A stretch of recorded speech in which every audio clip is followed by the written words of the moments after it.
Thanks.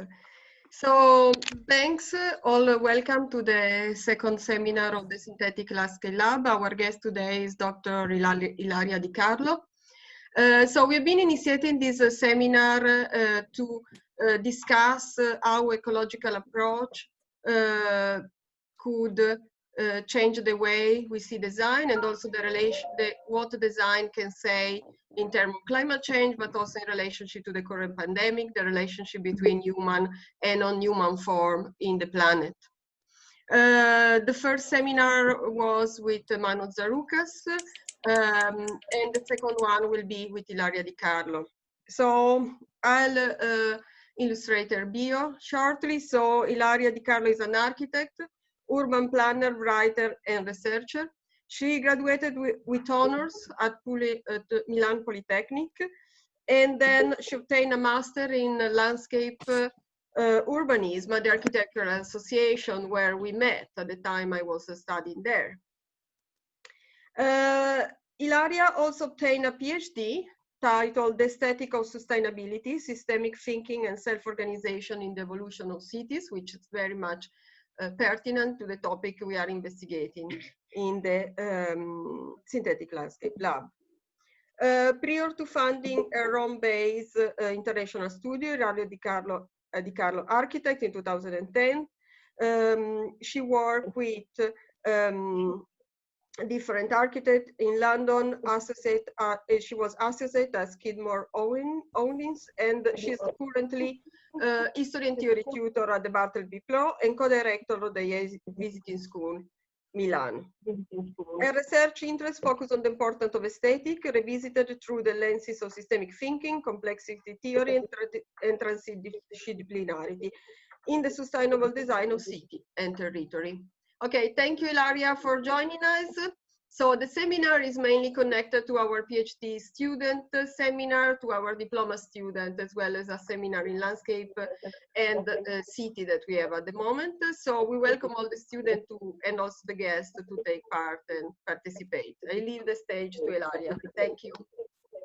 Thank you, Claudia, for the introduction, and thank for the invitation and for having me here today. It's really a pleasure.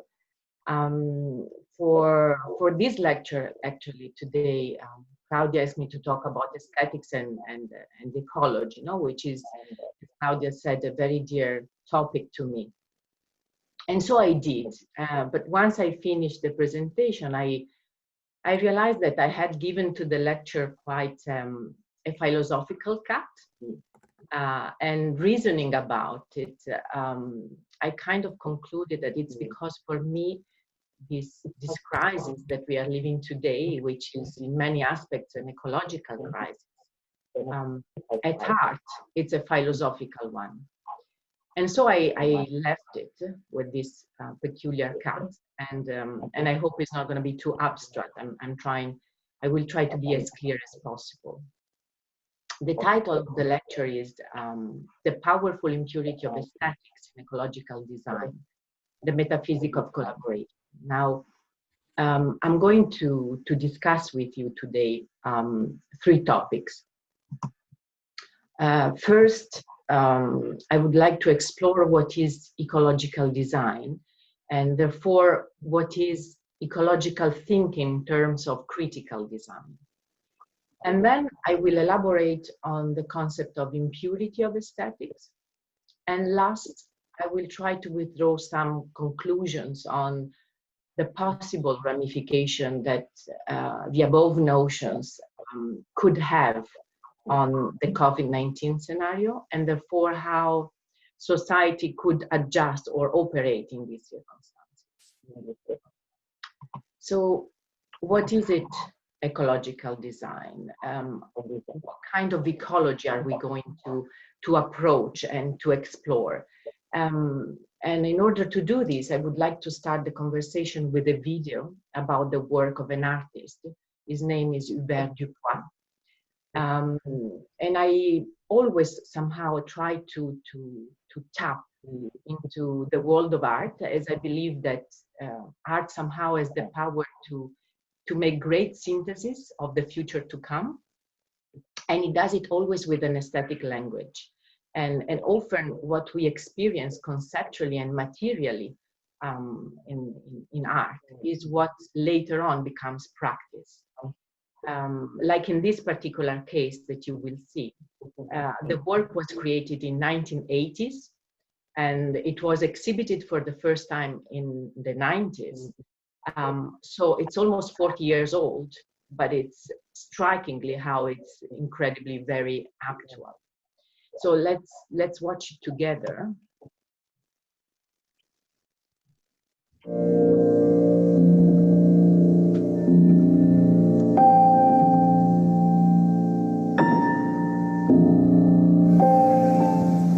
Alors les trichoptères sont des insectes qui sont présents dans la plupart des rivières de la planète. C'est un insecte donc très fréquent et qui a la particularité de fabriquer un tube de protection avec des matériaux qu'il emprunte dans son milieu. Donc en général des cailloux, des petits morceaux de bois, des feuilles et parfois même des coquilles d'escargot. En me disant, et je connais cet animal qui fabrique un tube artificiel avec des matériaux qu'il trouve autour de lui, et j'ai appris grâce à ses amis que l'or était présent dans la rivière. Donc je me suis dit, pourquoi pas? Est-ce que l'animal à la nature aurait le choix? Est-ce qu'il pourrait prendre de l'or? En tout cas, moi j'ai décidé dans une structure artificielle, dans une sorte de laboratoire, de lui donner cet or, et l'animal n'a pas eu d'autre choix que de confectionner son étui avec l'or, puisque je l'ai privé de tous les autres matériaux.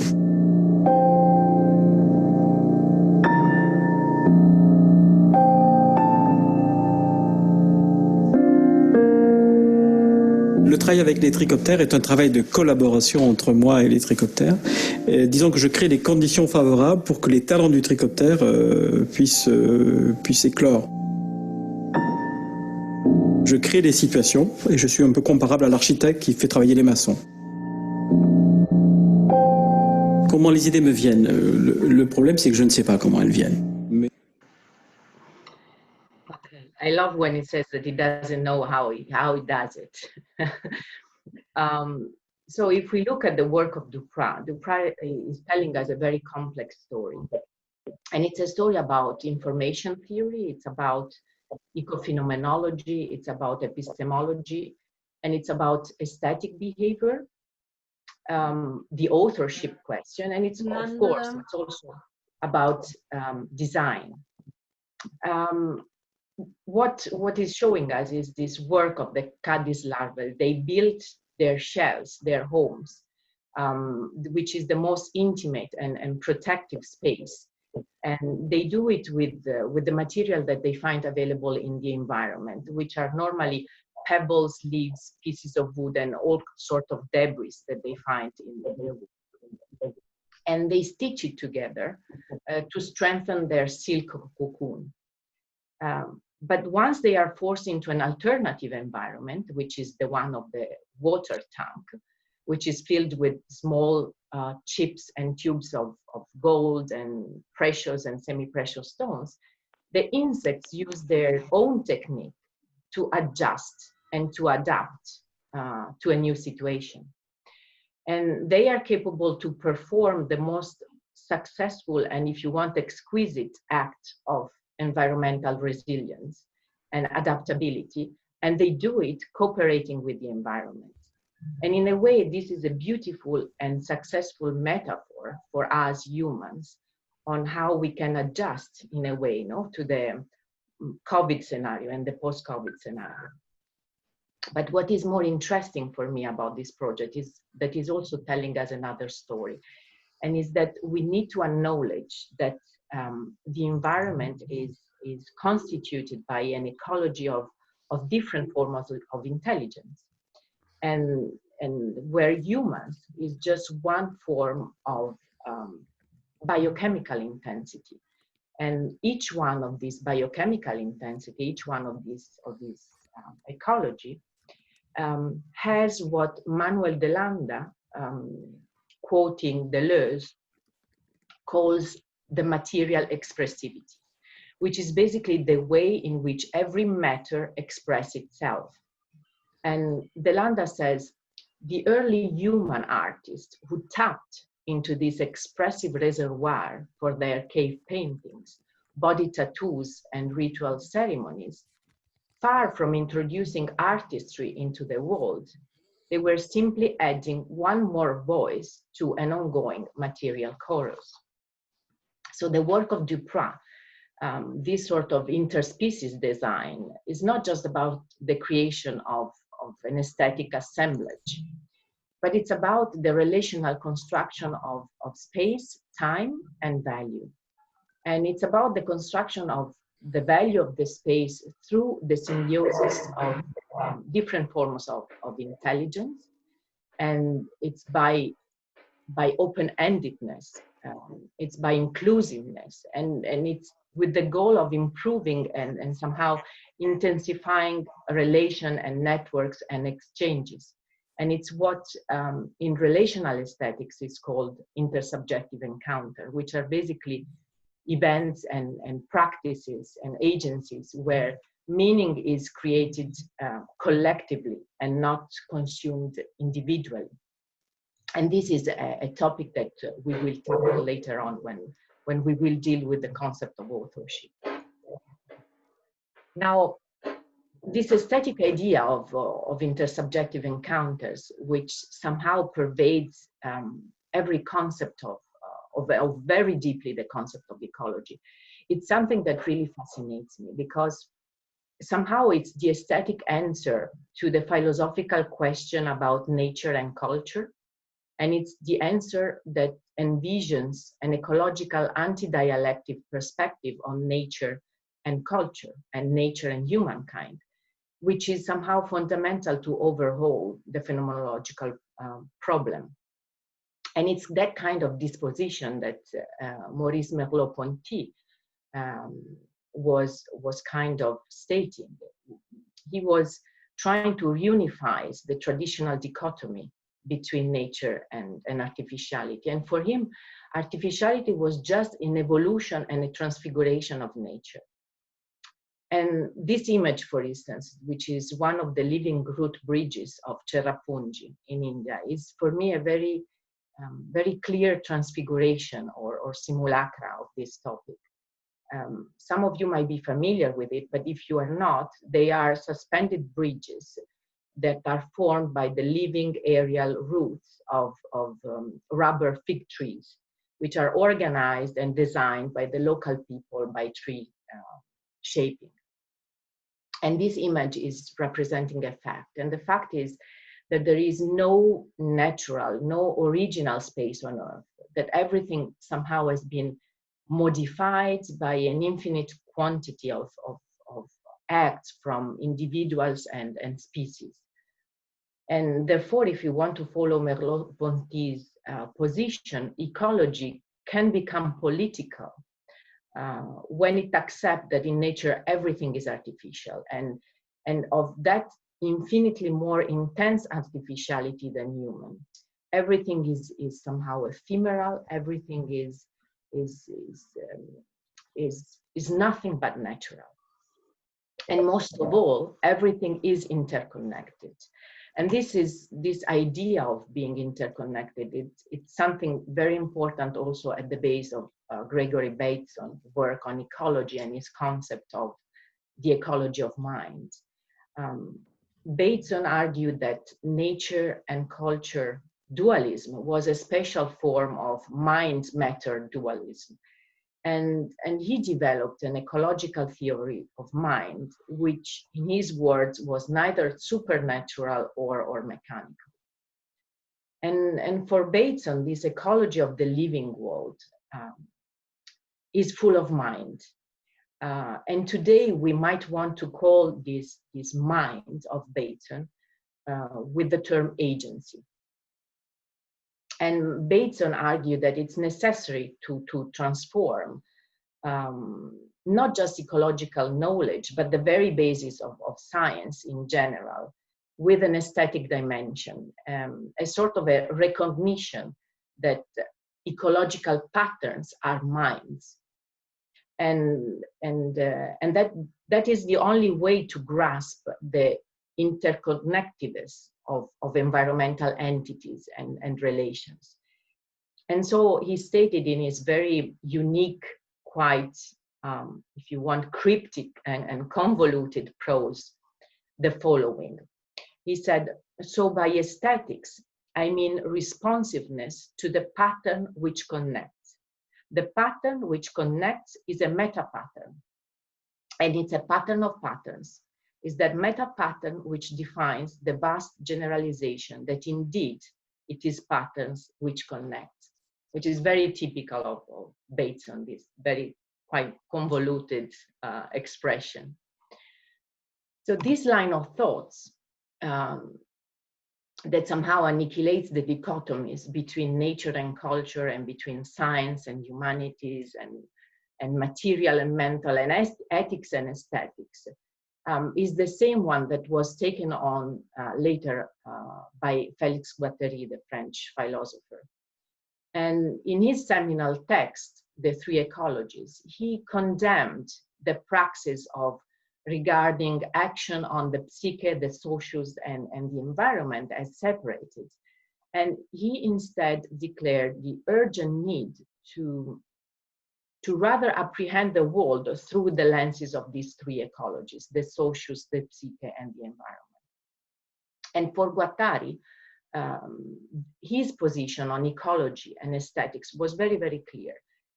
For him, any ecologic discourse must be aesthetic as well as ethical in order to be meaningful. And why? It's because aesthetics is not only a form of knowledge, but it has the power to grab attention and attract affects. And therefore it has the power somehow to convey difficult and ambiguous concepts like these pictures that you are looking at by Edward Burtynsky. It depicts nickel tailings in Ontario. So it depicts pollution, as a matter of fact. But the photographer used a very particular look. He managed to capture in the light and in the frame and the saturation of color a very fascinating image, which is a kind of dialogue between the repulsion that is generated from the frame subject, which is the polluted nature, and the attraction that the abstract image from the context generates by itself.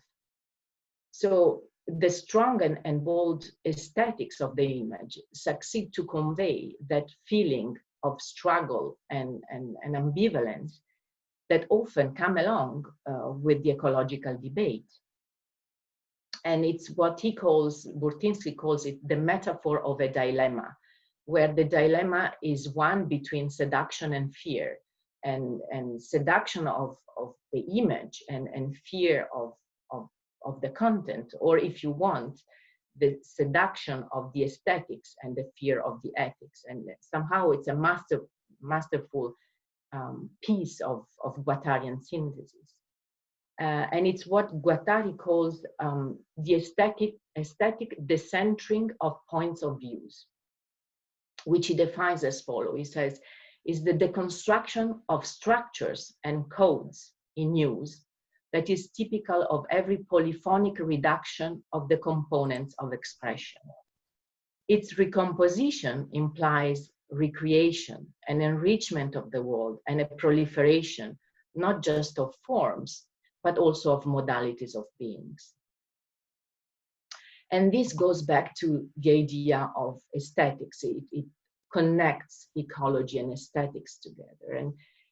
And the idea of ecology by itself brings along also a sort of a revaluation of the idea of aesthetics. And aesthetics can be read and described following two different patterns. One pattern is as an image-making process, and another pattern is as a knowledge-making process. And as you will see, both of them contemplate an idea of impurity within their ontology. Following Bourrienne's theory of form, the impure is that sort of, let's call it formal disorder, which is inherent to dialogue. And it's introduced in the aesthetic arena by the idea of transitivity. And the idea of transitivity basically postulates that dialogue is the actual origin of the image-making process, and that the exchange of information itself which we can call intersubjectivity in philosophical term, is the aesthetic experience itself. And this same disorder is the same disorder that Francesco Milizia, who was one of a very rigid, obedient to classical rules, and he was a neoclassical architect, he defended as one of the quintessential qualities of the city. And he used to say that the more in this composition of the city reigns choice, abundance, contrast, and up even some disorder, the more picturesque it will be, and the more sexy and delicious beauties will contain. In other words, we can compare it with these moments in which, when we find ourselves in a city, with a state of mind of exploration, we deeply enjoy that sense of surprise and variety, that disorder, that contrast and exuberance that the city has to offer. And the aesthetic experience that goes with it, it's one experience that breathes out of centuries of dialogues among different actors that today we might call ecologies. And this very notion of the dialogue, which entails concepts like open-endedness and participation and interaction and collaboration, most of all, this is a very important and key word, reconnects to the concept of population thinking, which is a biological concept, and it's a method of reasoning, population thinking, which reminds us that the population, the group, and the society is the medium for the production of forms, and is not the single person. And as a matter of fact, if we read the book The Alphabet and the Algorithm by Mario Carpo, we find Mario Carpo reminds us that this position is not new and is not even revolutionary in the world of art. And as a matter of fact, in the 15th century, Leon Battista Alberti, who was the author of this drawing, the facade of Santa Maria Novella in Florence, who claimed to be master builder of the Renaissance, of the Italian Renaissance, and was so much committed to achieve personal recognition through the affirmation of his role above the others in the production and in the construction of the building. He himself believed that creativity was a social process and not an individual one.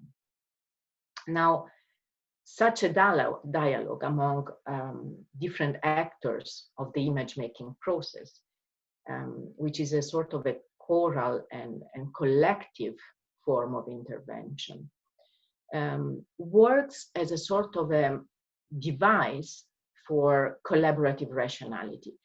And it marks the clear departure from an authorial attitude to a polyarchic assemblage. But as dialogue can be seen as the origin of the image-making process, the aesthetic experience is not just a form of semiotic information exchange, but in reality, it's a form of knowledge.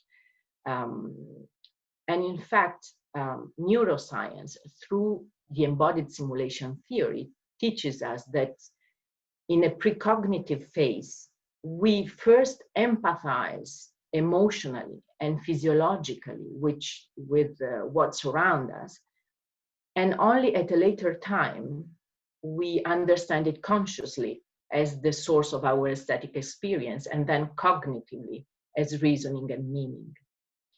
And if we take the explanation that Vittorio Gallese, one of the main neuroscientists behind this theory, tells us, we discover that our capacity to understand the others and what the others materially accomplish does not depend exclusively on theoretical linguistic competencies, but it strongly depends on our social relational nature, of which corporeity, which means our body, constitutes the deepest and not further reducible structure. In this sense, the aesthetic experience is a process on multiple levels which exceeds a purely visual analysis of the work of art and leans on the visceral motor and somatomotor resonation of whoever experiences it. Now, this whoever experiences it is really very important, because to put it in very simple words, aesthetic is a form of knowledge of any ecology with a sensing body, be it human or non-human, computational or non-computational. So aesthetic is no competence, nor ability, nor property exclusive of the human nature. It only depends on the different sensing apparatus of each agency, or on what the proto-ecology Jakob von Ueck school defined as the Umwelt theory, which is a specific model of the world corresponding to a given creature sensorium. And by the way, this picture is actually the image of a butterfly wing seen on a microscope, which is the butterfly sensorium. So now, this sort of decentering point of view concept that we encountered with Guattari, in today's metaphysical notion of the object-oriented ontology, is defined not only as an agent with decentering point of views, but also as a decentering and distributed agency with different point of views. Where if we want to follow Bruno Latour's definition of an actant, who is the source of action, this source of action can be either human or non-human. Therefore, in terms of design process, we could argue that an ecological practice is based on aesthetic assemblages of collaborative nationalities, human and non-human, computational and non-computational. For instance, this project that you see here is called Prosthetic Ecologies, an empathetic network of computational geologies, and is by a group of students of RC18 at the BPro at the Bartlett, and focuses on the advancing potential of the Earth's crust with the aid of a prosthesis. They had this idea of embedding the Earth with synthetic technologies and mineral intelligence to restructure and delinearize the current metabolic system within cities. And the actants, the urban actuators in this project, are different forms of intelligence. And they are both computational in the case of the sensing and the analyzing and the communicating and the interfaces, but also non-computational in the case of the humans and the non-humans, which are the mineral layer, the plants, and the territory.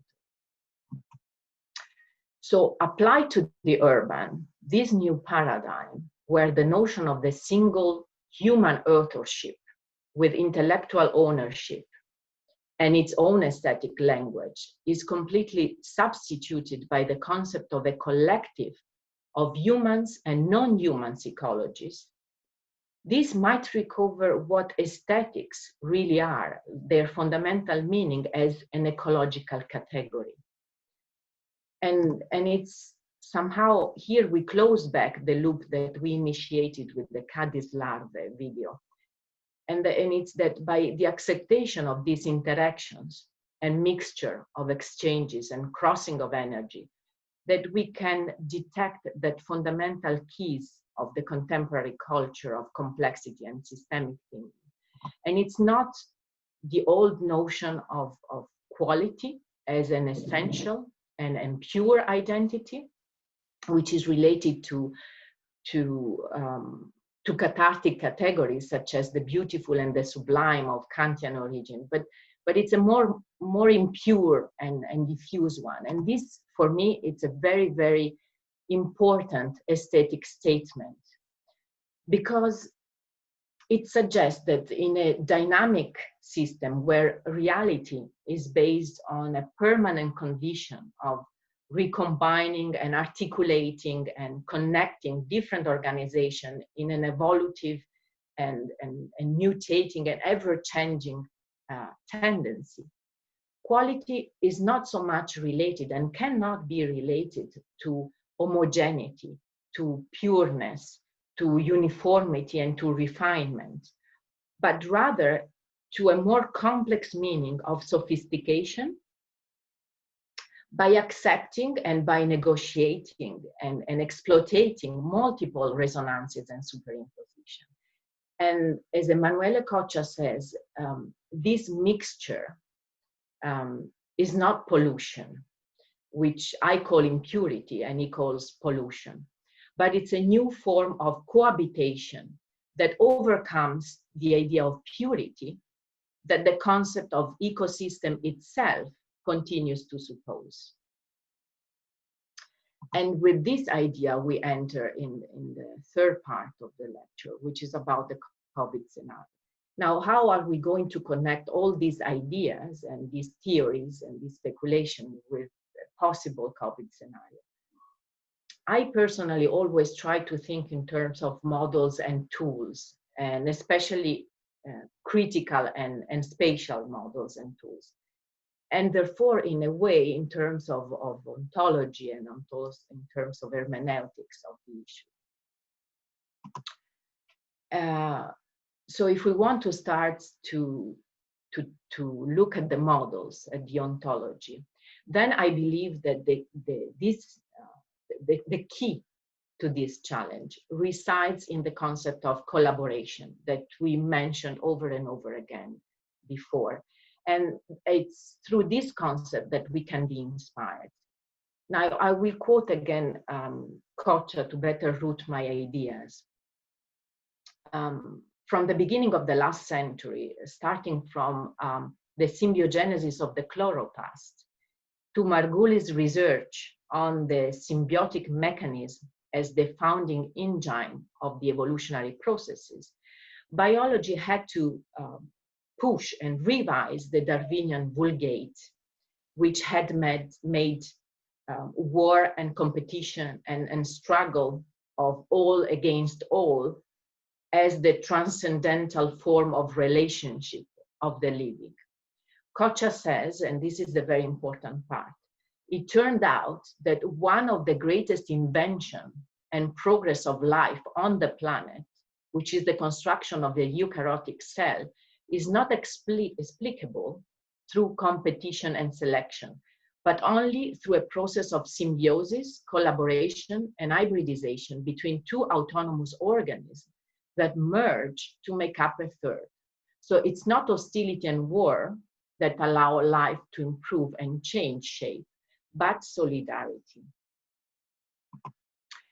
And recently, at the Fondation Cartier in Paris, there has been an exhibition, a wonderful exhibition called Nous les arbres, We the trees, which brilliantly illustrates the epistemological role of plants on this planet and explores the idea of trees as cognitive models to rethink society. The exhibition suggests that if we look at ecology to think about our life, observing what is non-human, to understand the human and his society, then we might want to start observing the forest as a political and spatial model, as a form of cohabitation, collaboration, and solidarity, as we were saying before, where the hostility rate is far lower than of any animal community, and where collaboration is the rule. The forest could actually become a model for a new society. And why? Because quoting Francis Allais, who's the author of this amazing drawing of a forest system, with the plant, biology is obliged to think the logic of the interrelation of all living beings in a different form than that of mutual consumption and entropy. The plant shows the fact that every living thing lives a life that indifferently animates its own body and that of infinite other individuals of other species. And this is, for me, is a very inspiring form of synthetic ecology, and it's also an aesthetic and a semiotic model.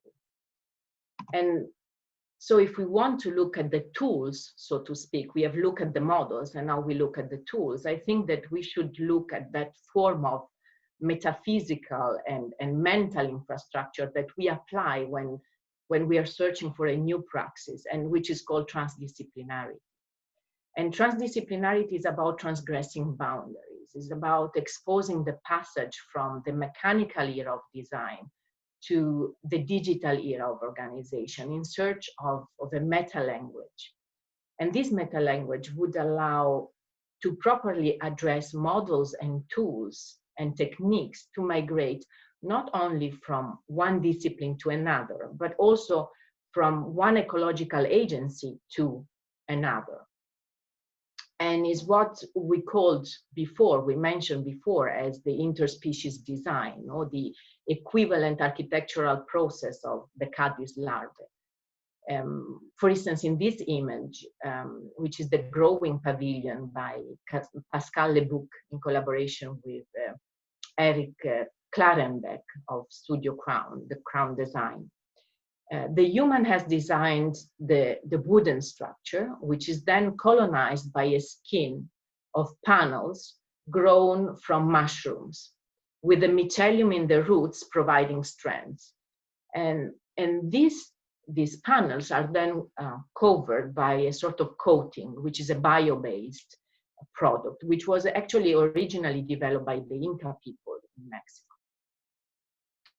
And these domains and agency that I'm talking about must be searched across other species, other ecological intensities, in this spirit of collaboration that I keep on mentioning, and somehow trying to recover the notion of agency and subjectivity through computational technology.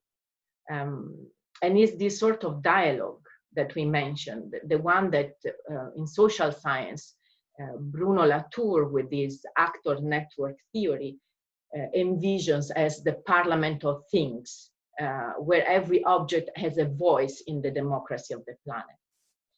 And in this specific example, for instance, the micro tree by Hebel and Bloch, the mycelium is not used anymore like a cladding material, but is actually a structural one. It's a self-supporting one. And what is beautiful to me about it is that they succeeded to create a very interesting contrast between something which is naturally grown and therefore a bit messy, with high-end digital fabrication. And it's that question of aesthetic impurity empowered by computational technologies. And again, this interspecies design, for me, has a great appeal because the results that we are looking at are aesthetically alluring, but also ecologically convincing, because they are both visionary and generous collective assemblages. Like, for instance, this pavilion, which is the Silk Pavilion by Neri Oxman and the Mediated Matter Group, where the overall design is the result of a dialogue between humans and non-humans, which are the silkworm community, which is instantiated by the digital technology, and it's so poetic.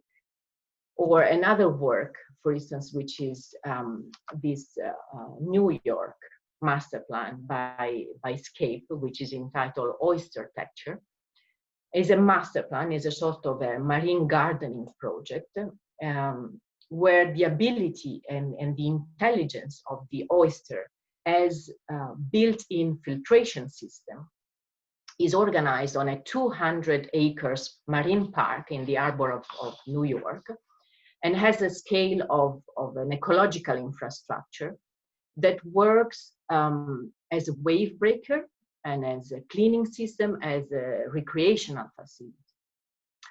So if we mention Guattari and his ecosophic paradigms, these sort of collective assemblages, which are abstract machines, they work in a sort of a transversal and, or if we want, transdisciplinary way on different levels of existence and collaboration. And they have this power somehow to reinvent social and ecological practice. So this last project, I think I'm sure you know, and Claudia and Marco will have many more words to describe it, is the Anthropocene Island by Ecologic Studio.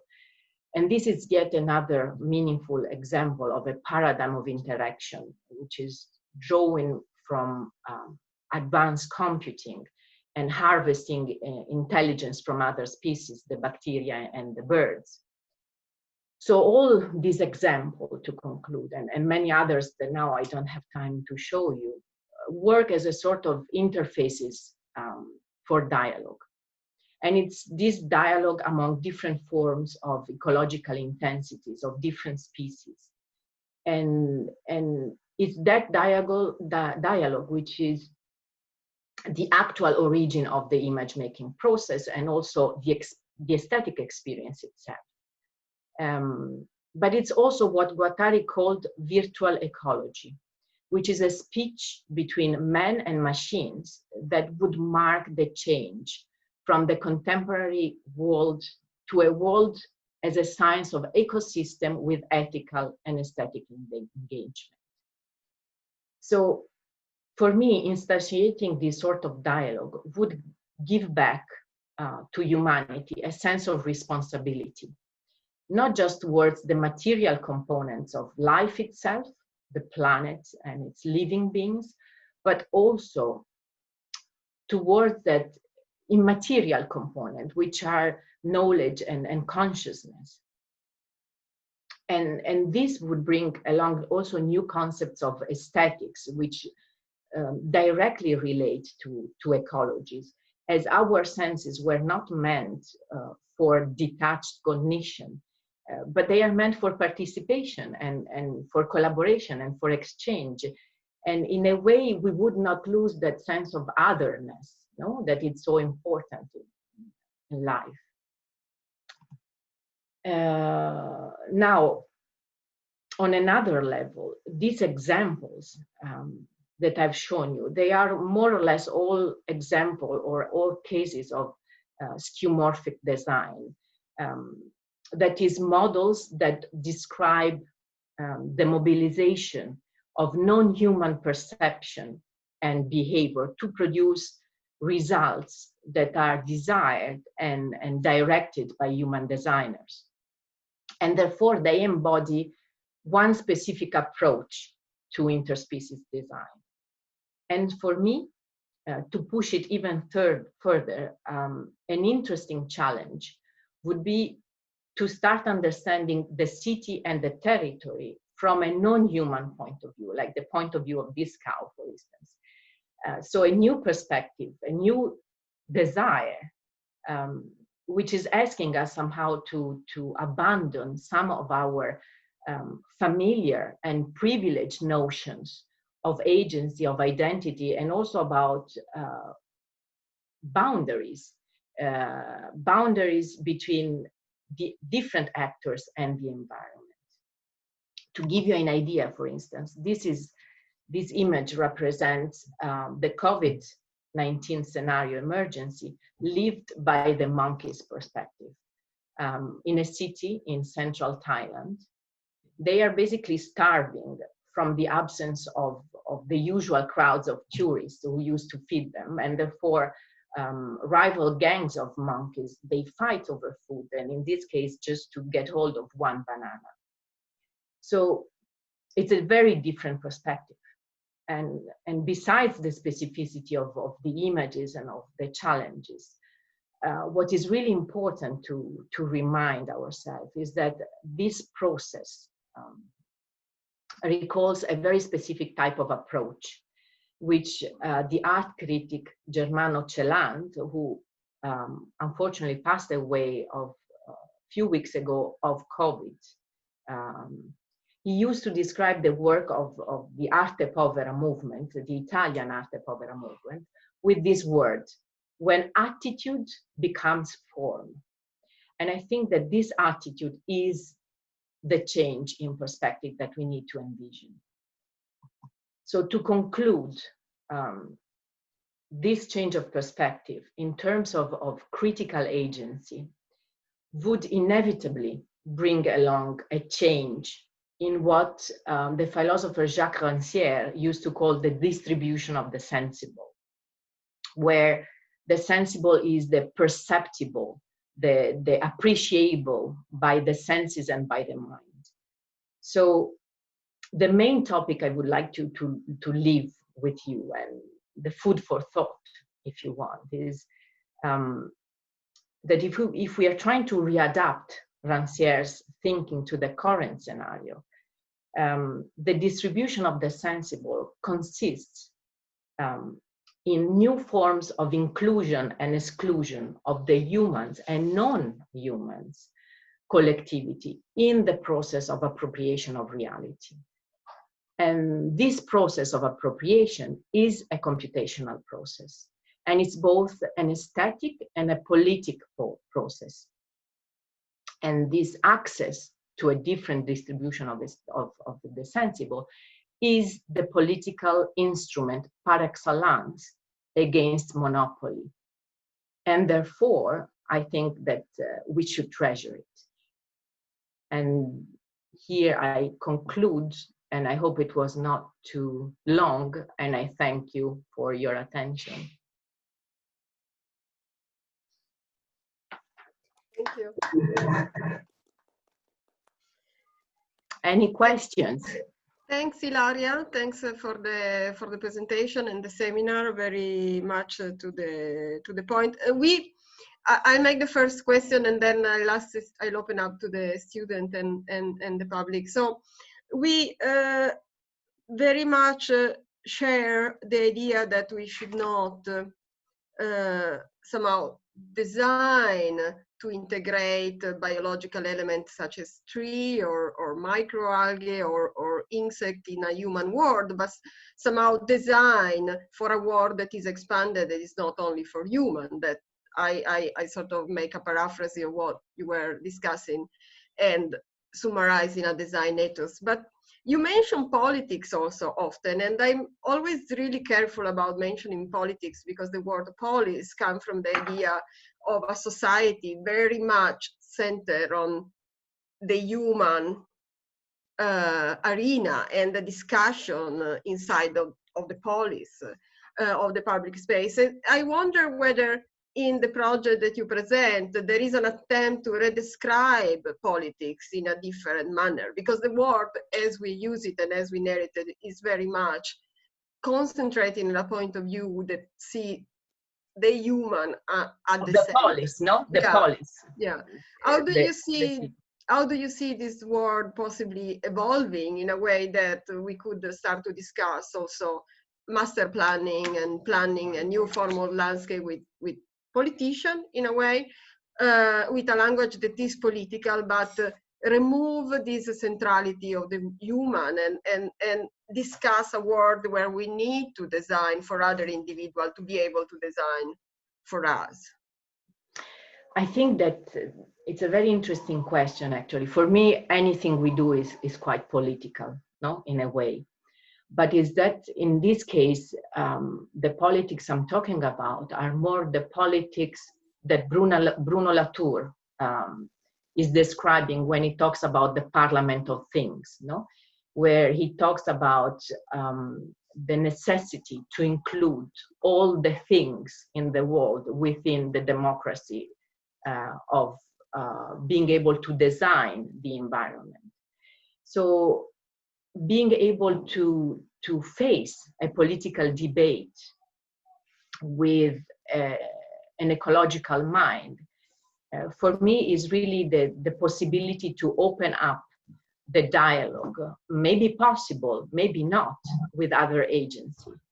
And this dialogue, for me, can be somehow enabled by the use of computation, no? Because computation can allow us to read languages and techniques and learn from other domains, but also to read meanings and desires, and to be able to incorporate in our planning system.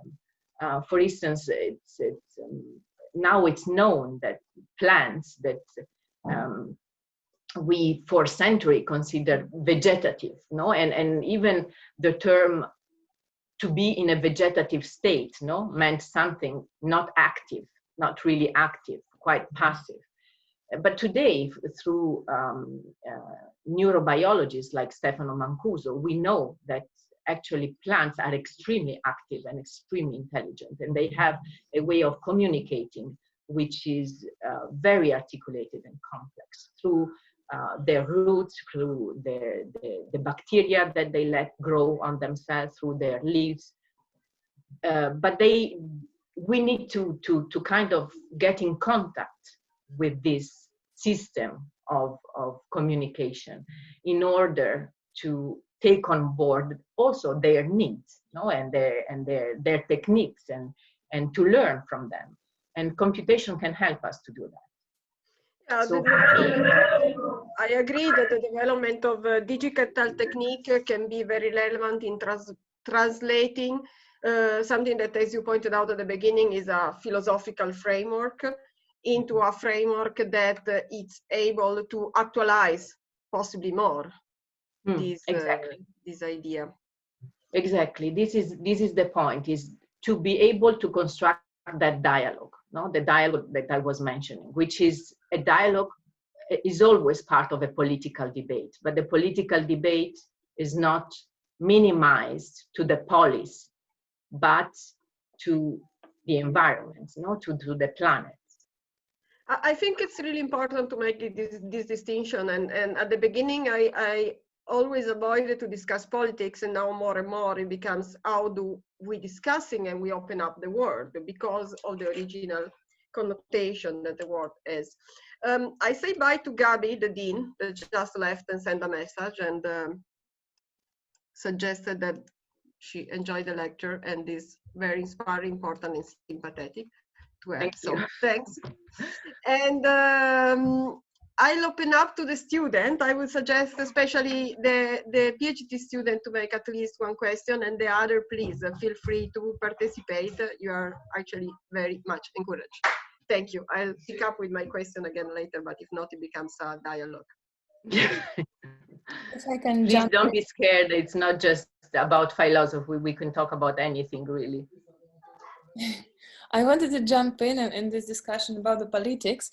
For me, same as Claudia was saying, more and more I'm starting to think, especially in this current situation with the pandemic, we all think about politics and economics in the discourse of ecology. And now I think we are facing the reality when the virus is basically taking a seat in the parliament, and all countries are starting to take the biological agent, well, let's say the biological agent into account. And I think it's quite a unique case when we are not fighting between the countries for the position or for the economy, but when we are thinking and together and fighting something common, which is like a biological biological species, which is starting to take a part into the politics. And you were also mentioning the project and the drawings of the forest. I also wanted maybe to give a question, but also to reflect on one of the projects that we are developing in the Far East and with one of my students. And we are working with the forest and trying to monetize the forest. So basically to convert the forest into one of the, also like a participant in the economical structure and in political structure, and trying to convert, like, because usually we use forest to sell it as a wood, for the construction or to burn it. But now we are trying to think how much oxygen can we produce in the forest, and how we, for example, I'm Russian and we're based in Russia, and Far East, I'm meaning Far East of Russia. And how we Russians can stop, for example, selling gas and fuel and start selling and sharing the oxygen, and how everyone can, for example, start participating in all this shared structure and invest into the oxygen production in order to buy oxygen from Russia, because all the neighbors basically depend on us. And here actually also like thinking about all the new Bitcoining tendencies, well, not new anymore, but new for some time, we can actually think that all this discourse from CO2 can be converted to the new kind of coins that we can share, and we can create new economies, not only new discussions and new concepts, but basically new coins that we can share and we can use. And these coins will be not fuel-based, oil-based, they will be CO2-based, so purely based on the ecological thinking. I don't know, it's not a very interesting point, no? If you think about it, it's working within the logic of the forest that Francis Allais was saying. It's a logic where it's very altruistic, where in a way you set up a system that doesn't produce just for itself, but it's actually nurturing and enriching, no, and habilitating other species, life and processes. And this fact of turning the system of a forest into the oxygen is not just about the environment, but you actually create an economy, which is very, a very innovative and very positive way of creating a positive instantiation of an act. No? So it's really working with that collaborative logic that I was trying to explain. Absolutely. And I think is a powerful model in a way. Yeah, and here also we can continue the discourse about the forest and thinking about the biodiversity, which is now not also we are thinking in the classic sense of the biodiversity. Now we are thinking about different species of plants and animals as a treatment of all this, for example, COVID. And there are, of course, we all know there are a lot of studies how different species of plants and animals help to treat several diseases, especially in the case of cancer. And all this also can be added to all the story about the just CO2. It can be, this biodiversity can be also transferred to the economical structure. So this about the politics, and I think that's very powerful, and I think it's maybe, I hope that next step that we are coming to into the political thinking. And, maybe coming closer to your lecture, and yeah, I forgot to say that thank you so much for your lecture. It's so inspiring, and there are so many interesting references, and yeah, it's so close to something that we are discussing with Claudia in our classes and in the Synthetic Landscape Lab. So thank you so much. It's really inspiring and interesting, and I'm absolutely with you in all your points. And I just want to highlight one interesting points maybe I'm thinking the most is to the quote of Merleau-Ponty that about the artificiality. He's saying that it's an evolution and transfiguration of nature. And here I wanted maybe to ask you, because we always say human and non-human, and I think that in this discourse sometimes we come to understanding of non-human as a biological species, but not necessarily thinking about this artificiality. No? So, and saying, for example, about this artificiality, I think we are talking also about the technology. No? Exactly. Like saying, that's a very important point. I think that somehow Merleau-Ponty philosophically is at the base of all the ones that follow, no? Because Ponty was the first phenomenology, so it was before Bateson and before Guattari, on the same line, but it was the first, and somehow he was so open-minded, if we think that it was at the end of the last century. And he included in this definition the possibility to look at something that is not biological as an intelligence.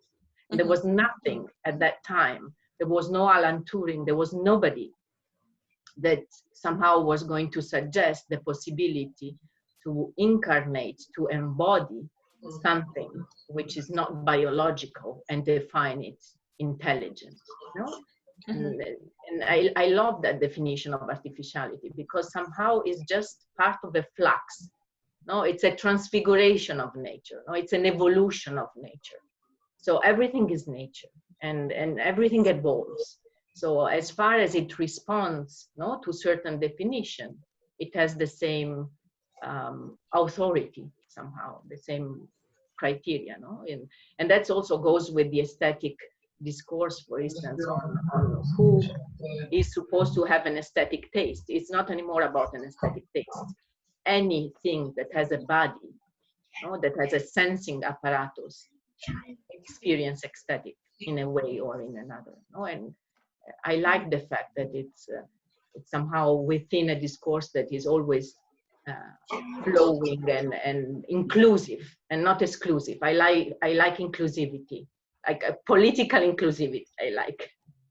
Yeah, on that point, and going back to the point of the CO2, I think the model that we should try as designer to push seriously and systemically, I think, is the one in which the trading, if we go back to a trading that is pre-monetary, then it should again include other organisms. So I trade the CO2 not with other human for the benefit of the human planet, but I trade CO2 with other organisms.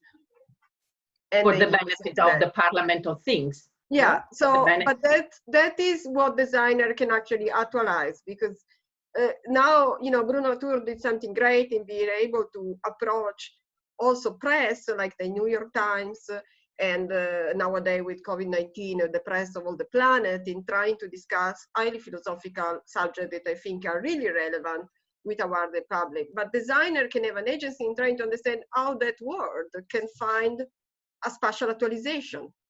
Absolutely. Where people can live within. And so I think that is really one task. How do we rediscuss politics and all the elements related to politics, like trading? We don't trade just for a human world. We trade in a wider way, but it's always trading. So it's got the logic of, you know, creating a new type of system and economy and social system. Which is somehow this exhibition of about the trees. This was a very relevant point, because the model of the forest is always about trading. No, trading with microorganisms, with bacteria, with gases. It's an ongoing exchange. That is a very important point, the model of the forest versus the model of the tree. Mm-hmm. Often the politicians, when talk about integrating landscape in the city, they talk about tree. One tree is not a forest. It's not a forest, absolutely, I agree. It's not an ecology, or it's not the equivalent of a forest. We don't need to transform the city in a forest, but the city is an ecology. So how do we bring ecology, synthetic and biological, to the city? So how do we transform the city in an ecology? Where trees are not by themselves, are just a tree. What can they do? I mean, they can do something, but you know, it's limited because they are part usually of a forest, which is a complex ecology. If you extract the tree from the ecology, then you need to rebuild a different type of synthetic ecology to have a comparative effect. That's something I think it's really important to bring out and discuss, to shift the attention from these iconic objects saving the world, the single tree. The single tree, poor guy, can do as much as he can do. But even less as a single entity, because its power, the power of the tree comes from the forest. No, it comes from a system which works in many different layers, down in the earth, in the ground, up in the sky. It's connected. It's, I think, what I wanted, the idea that I wanted to get across is that it's a model we are looking at, but it's not the image of the model. It's not Alexander, the city is not a tree. Okay, that's a very interesting topic, but it's related to another layer of information, another direction. For me, the interesting part about the tree is that the tree is part of a bigger system, and that bigger system has rules and has agencies, and has also some sort of codes that we still don't know so much, but they have the power to work in collaboration and to create balance.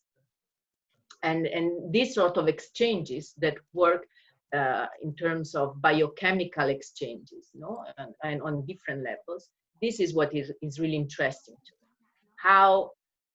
How are we able to translate in our spatial model and model the model of the forest, no? Where you have very tall trees and medium trees and smaller trees and spaces for the animals and for the insects and for the bacteria and for the fungi, and where everything somehow has a place and all works together. And as far as it works together, it's fine. So that and there is this idea of this balance that it's kept on moving, it keeps on moving through the connection of all these different systems together. This is what is important, what is interesting.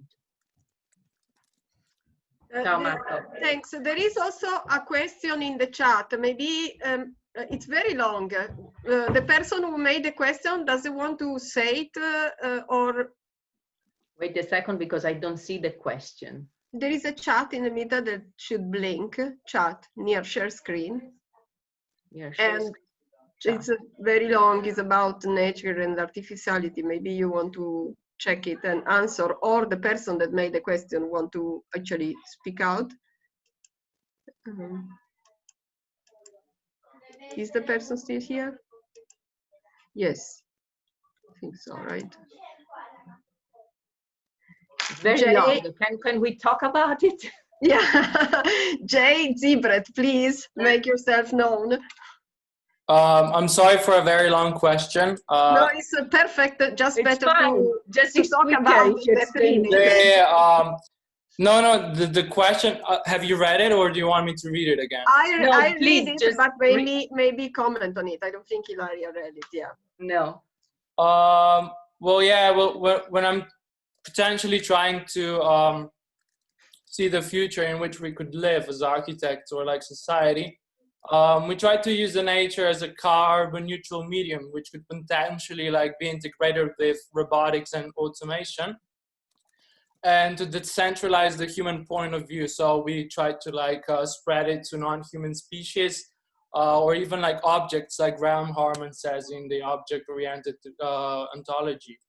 But why are we actually applying this kind of way of thinking? Because I'm interested here because anyway, our perceptions and like levels of consciousness are very different from like non-human and human species. And I feel like we still will be the leaders of the new world. No matter what happens, it's still gonna be like done by the human hand. And how do we, you know, negotiate these two ways of thinking in that sense that we try to think like others, but we still think from ourselves for others, you know?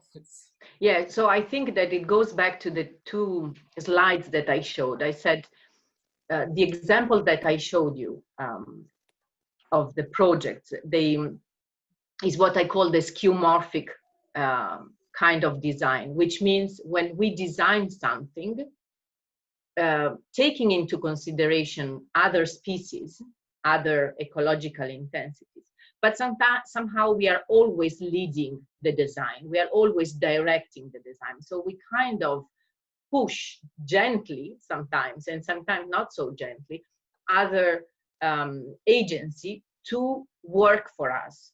No, we push them to do what we want them to do. And this is one direction. But there is another direction, which is let's try to look at what they want and how they live. And I agree with you that we are going to be let's say the actor, the main actor of this process anyway. But the goal at the end is different. We are going to be the actor, but we can decide to include others and others' perspective in the design of our environment or not. To make it even simpler, let's go back a few centuries when women didn't have the right to vote, and not even certain type of people. Like it was just the white male who had the right to vote. But then at a certain point, from a political point of view, the context opened up and it became a much bigger issue. And then they started to understand that in the political process of inclusion for the management, the organization, and the creation of the environment, they needed to include a much wider part of the society, no? And then little by little, this process went bigger and bigger. Now, we kind of thought that this process of enlarging the political arena had reached the top with including all the different variation and gradients of the human beings. But guess what? No, we just stopped. And we want to expand because the planet is not just of the human beings. And as a matter of fact, when we stop, the rest continues. But if we don't include the rest, then we will stop. So it's a kind of trading also in this case, if you want to go back to the trading point. And also, yeah, you can add it. You already talked I just wanted to add that the same thing can also be seen from the perspective of where do you trace the boundary of the human being in a way, exactly. Because the same time the same definition of what a human being is, or where where our boundaries starts and end, it's very interesting. Many people say that you are what you eat. So to a certain extent, you could argue that the boundary of your humanness, it's not confined in your body or in your brain, or it's very much part of this expanded ecology. With today in the urban age, obviously reaches, as we saw, pretty much every corner of the globe, and the pandemic is a clear demonstration of that. So essentially, I think that this becomes very much also, if we want to see it from our perspective, a kind of survival strategy. Requires the kind of expansion of this definition of where the boundary of humanness are or shall be traced. In a way, it's tricky, no, Marco, because we kind of sell it to ourselves as a very altruistic mode of thinking, but it's actually very selfish. Yeah, it's a way to survive. Yeah, we won't survive unless we take a different, a non-anthropocentric approach, paradoxically.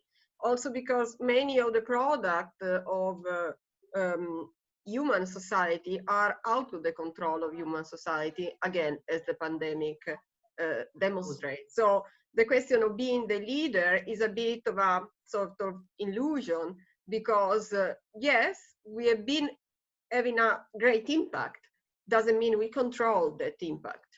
And if you put yourself in the perspective that being aware of something is the best way to transform it, then the position becomes better. We become aware of the fact that we are not actually leading these things. We are just at a great impact, but we are within it as many other species. So even the product of our design can have an independent agency. Through computation algorithms, they can assume an independent agency that mediates between us and other world beyond what we can control. So the question is that we're not leading it, we've been impacting it. But then we need to take an approach where we recognize we have no control over it, but we can actually try to communicate or collaborate, and we should collaborate with other species seeking their help to try and understand how we transform the planet all together, as Ilaria said, including others beyond women, to the level of society. Yeah, that I agree. There is also something that, if we think about what Marco said about the definition of the boundary of the human, no? We can expand out and say what Marco was saying, that actually we are what we eat, but we can also reverse and we can look at a micro scale. And if we look inside ourselves, no? It's, I don't know if you're familiar, but there was a book of 20, 30 years ago called The Selfish Gene from Richard Dawkins. And he's basically telling us that we as humans are time travel machine for the genes. So in reality, we are already an extra structure, like an exoskeleton of something who's been living for thousands and thousands of years, and they are the real us. We are just a machine for them to travel. And this machine is, these genes are actually giving us some direction and telling us, okay, if we want to keep on traveling, we must expand our boundaries, external boundaries, even more. No, so they have two different scales to look at it, inside and outside.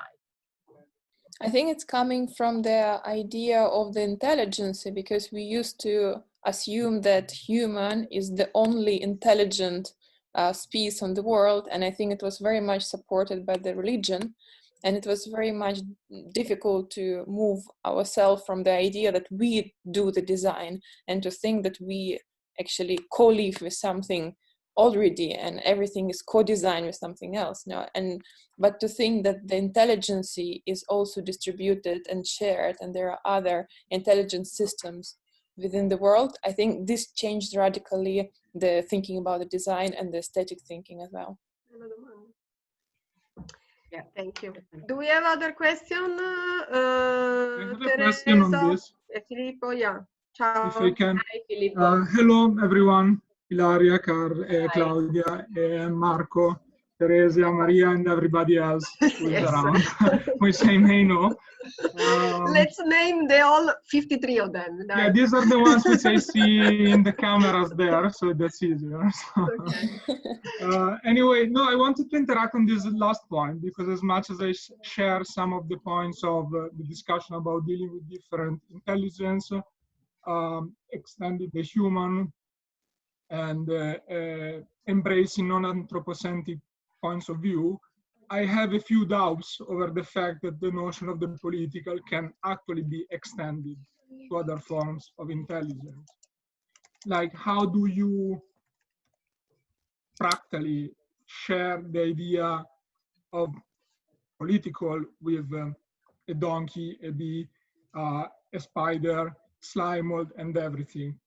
Like, isn't there a cognitive limit in exchanging certain type of notions? And I mean, eventually you could have expanded the political from white men to all humans, because every human can understand what politics is, how every human, there is a common platform for that discussion, which is based on the way in which human cognition is structured, so ideas can be exchanged and so on. But how can you perform the type of, how can you create a similar platform with? I think that the answer is in the fact that you need to create that dialogue, no? Because to create a political exchange or a political arena, it presupposes the idea of dialogue. If there is no dialogue, there is no political arena. And if you can allow the dialogue to happen, then you do have succeeded to include it, whatever agency enter in that political arena. So what we can do is to think in spatial terms, but there are a lot of studies that are trying to connect with the material expressivity that Delanda and Deleuze were referring, and also to the semiotic information between different species.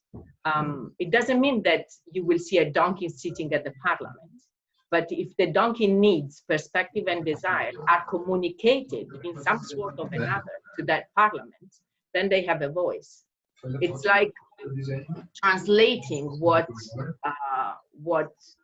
another species is telling us into a language that we can understand. It's basically what's happening with the computer language. No, we could never really understand computers as far as, we still cannot understand computer if we don't learn how to talk to them the language of the computer. Now we know how to talk to them, and they talk back to us.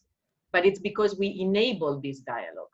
And now we are thinking we don't have this capacity to enable the dialogue of a donkey or a butterfly or a bacteria. Like, God knows what the COVID would tell us if it was in that sort of debate. But I'm sure that because there are a lot of scientific researches that are going in that direction of enabling the dialogues, enabling exchange of information, semiotic and an aesthetic exchange of information. And I think that it will come. It's just a question of building up a dialogue. Yeah, it's a question of redesigning the parliament, because you can't, if politics is an idea, and that's the question I made at the beginning, that stays with the idea with which politics was defined, and then there is no chance. That's why I avoided to talk about politics since the beginning. But if we reframe the word politics and aesthetic, visual language, material form of communication become part of communication, then there is a saying for multiple being that can be integrated in this interface. The conscious. In a way, cybernetic was born like that, no? To enable the dialogue between the man and the machine.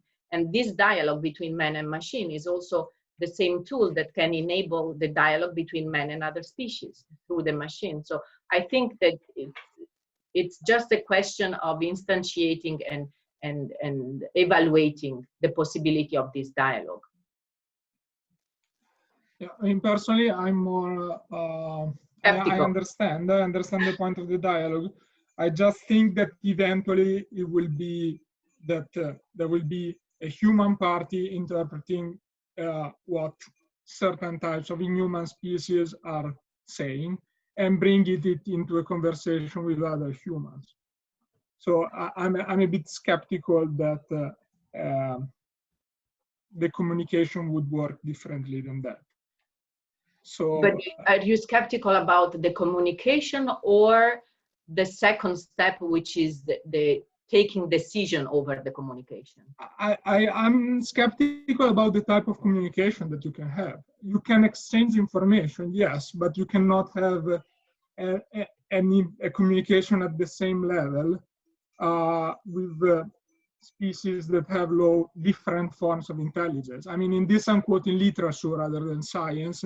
Like the main point of Solaris, if you read the book, for instance, is that quote, we don't need other words, we need mirrors. So I think that there is in the way you think, the platform that you think is not trans-species in a way. It cannot be shared with a radical diversity. I think there is a boundary between radical diversities that cannot be crossed. So in this sense, I think there can be an exchange of information, but certain key coordinates of thinking and planning and designing and arranging political agendas cannot be shared among radical diversities. I don't agree with that. I think, but maybe because I'm very optimistic, if you want. Yeah. I'm extremely optimistic. So I'm thinking that we are gonna find a way to somehow to include this. For me, as I said, it's a question of the designer role at this point. I think philosophically there is a framework, but to actualize this and make it believable also to politicians and the rest, there needs to be a design of a different framework and different languages as well. Different framework and interface of communication, because of course the type of communication and the framework that we have at the moment of our politics will not be suitable for this type of approach. But I believe there are very, in a way, pragmatic steps that design can take in designing interface that allow a first level of this communication. And if this open up, for me, it's got a lot of potential. I agree with Ilaria. But I see that there are steps to be taken, and the world doesn't seem to be going in that direction, the press either. Yeah, but I mean, like for me, for instance, at the moment, the typologies that are, let's say, the predominant interfaces between humans and other species in the urban environment are parks or zoos, if you want, you know. And if you begin to look at the way zoos or parks are still designed and codified today, I think you can already see that there is a lot of room for improvement and for application of these ideas, for instance, to design strategies that would create a completely different level of experience and of awareness for, you know, whoever visits these places. And so, I mean, for me, let's say at a very pragmatic level, there are you know, designers have an important role to play in creating spaces where the experience of nature can be let's say redefined and can be expanded to the point in which these patterns, let's say, can be read and understood in a deeper way, and therefore a conversation can emerge that is more profound than the one we have today. And you know, then effectively that could begin to influence politics, decision making, and so on and so forth, because, you know, overall the awareness and the intercommunicability between species improves a lot. So I think, from my perspective, the designer perspective, I kind of always look for opportunities in which I can see this expansion of communication can be, let's say, designed and can be you know, made more effective. And you know, I believe that could be a way for, you know, for creating interfaces between species that you know, have a significant impact.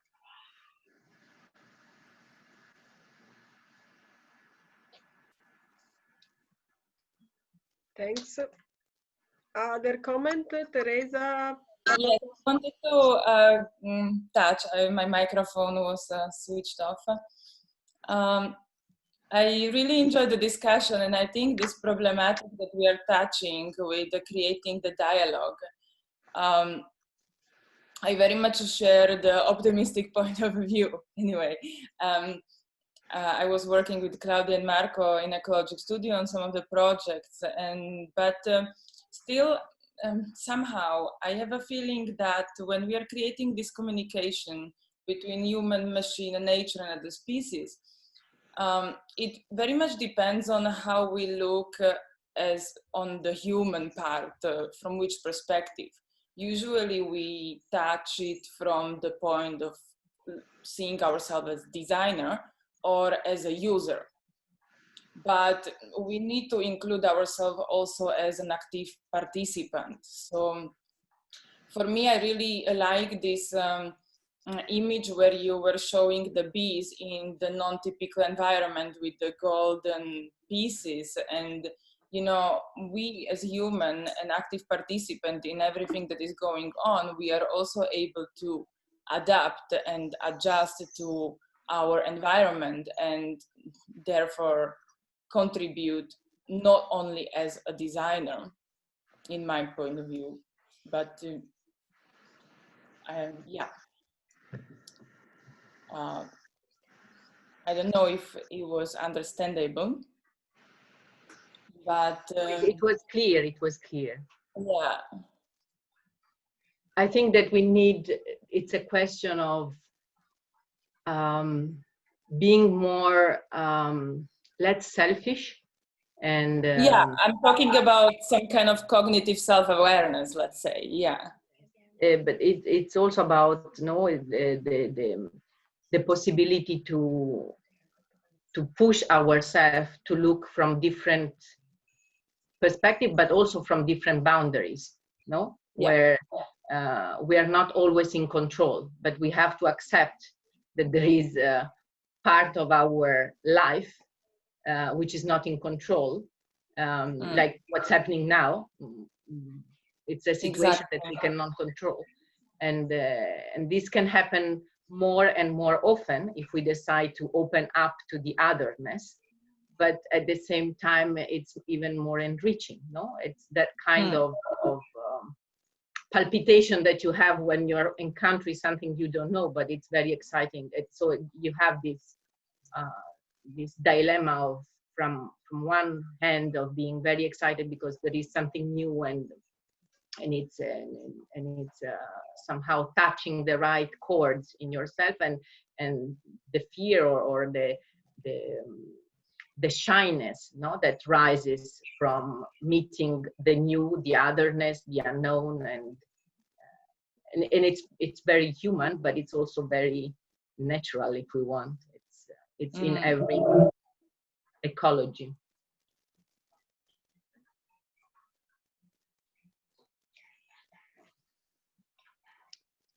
Thanks. Other question? Hello. I would like to touch the subject of politics again a bit. I know it's a taboo subject, but I think that if we deconstruct the word politics or politics, It's Greek, by the way. So yes, it means. I got it from the name. Okay, so it's the person responsible for the community. So I think urban planners are a politician as much as any typical politician now. So, and also the fundamentals of democracy as well is based on the collaboration, as you said in your lecture. So I was interested in maybe your opinion on, because I believe as well I share the same vision of that every problem can be solved if we look at nature. So I was wondering, what is your opinion on the collaboration? Because the collaboration is an interesting word, especially for the pandemic, because it usually brings images of people together. And it's very interesting in this context. So I was wondering, what is your opinion of what is a natural system that we can, let's say, take inspiration either as urban planners or as politicians, let's say, but the typical ones, that we can get inspired so that we can, let's say, improve the way that we transform from our homes to the city. It's as you said, it's always very difficult to talk about politics in this way, but the model, for instance, that I was referring when I talked about the forest model, it's very interesting to me because it's based on collaboration. Now, one of the things that was more striking for me, that was more interesting, is that when I went to see this exhibition in Paris, there was one data that really struck me that I never thought about it, but it's almost tautologic, is obvious. And is that if we look at our biomass, and if we look at the biomass of animals, insects, any sort of moving creatures on Earth, correspond to 0.3% of the overall biomass in the world. The rest is plants. Okay, so in a way, there must be some sort of order, some sort of model that they have created to be able somehow to colonize the world for more than 97% of it, no? I'm not saying that it's a model that we have somehow to copy, because it's impossible, but we can get inspired. No, models can be used literally or non-literally as a sort of a simulacra. No, and I think that in this sense, what I wanted to push across is that it's that for many years we have been told through the evolutionary theory and through Darwinian Vulgate that the law of nature it's based on competition. No competition among species, the law of the fittest. Well, it comes out that it's not really like that, that the prokaryotic cell, which is part of all the superior beings, not of bacteria or viruses, but it's part of the superior beings. It's something that was born out of collaboration. So it was not born out of competition. It's two individuals that came together and formed a third one, which is not either the first or the second, but it's something completely new.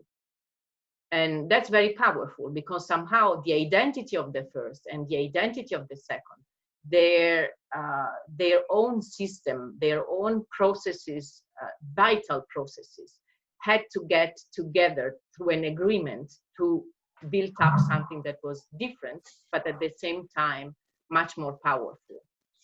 And for sure, there was a struggle that went on for thousands of years, but at the end, it came out as a much more powerful agency than what it was before. And I think that it's in this perspective that I want to look at models, not something that is literally what I can do, but something that can inspire me. And that's why the forest, I think, is very inspirational. And the question of negotiation and struggle, I think, is quite intuitively, I don't base it in paper, I would say is quite important, because I was recently reflecting, I didn't do many reading, on the fact that systemic thinking has been unfortunately used many times by a political dictatorship to sustain that the system is more relevant than the single individual. So if we are going back to systemic thinking and trying to interpret in another way, we need to be very careful in not proposing that, because it's true, system can be lethal, you know, the fight of the system, it can kill the individual has no relevance in comparison to the system. So if we want to avoid this discourse, the struggle and the negotiation between the individual locally and different system is really important. And how this communication happen in more detail is something that we need to strategize. If we remain on a purely theoretical level, I think systemic thinking can become or can be misused politically in a way that can become also dangerous. Yeah. More than this misused, I think, is distorted. Mm. In which sense? But I also, sorry. Go for it. In the sense that it's been used to kind of the authoritarian system are using it to back up their own idea, but they are not using it as it really works, but they are using just part of its definition in order to back up their position. So they are kind of distorting as not implementing instruments that follow that logic. Yeah.